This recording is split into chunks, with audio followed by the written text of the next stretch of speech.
You can use CBT to overcome any phobia or any problem. If you're afraid of heights, assess why, and then start to address those fears and to reprogram the way that you think about them.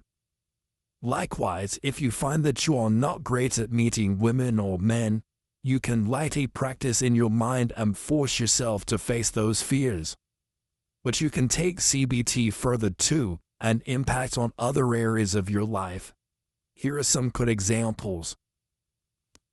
If you're someone who struggles to get to sleep, then you'll know this can end up impacting on every other aspect of your life and leave you tired, stressed, and even unhealthy. The problem? Well, the later it gets, the more stressed and anxious you become. The solution is to apply a little CBT. This time, the focus is going to be on identifying your thought processes and then seeing what would be more useful in that given moment. The problem is trying to force yourself to sleep. When you do this, you create stress, and when you're stressed, you can't sleep. Instead, try reminding yourself that it doesn't matter if you get to sleep as long as you're resting.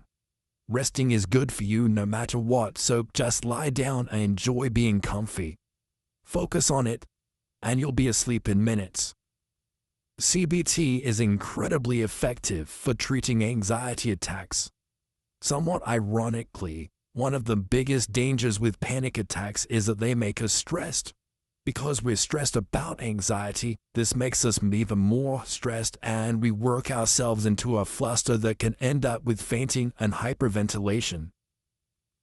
The solution?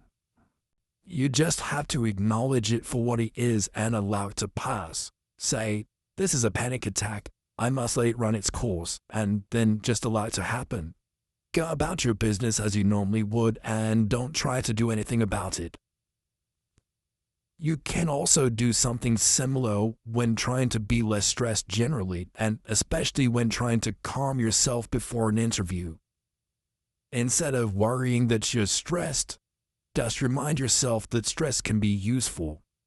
Something else powerful you can use is to apply a gratitude attitude. This is like CBT, except in this case you're not trying to combat a fear or stress. Instead, you're simply going to change your focus again, and this time you're focusing on what makes you happy and what you're grateful for.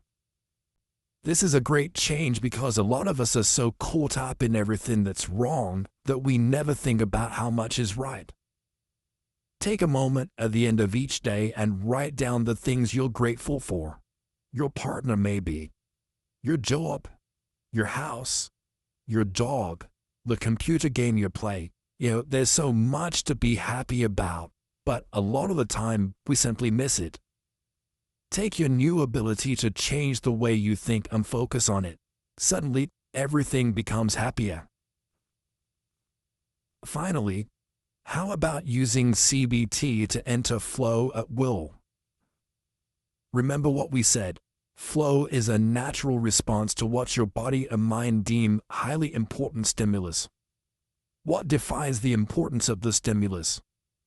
Your interpretation of it. So remind yourself why this is important. Tell yourself you need to concentrate, make yourself excited, and engage.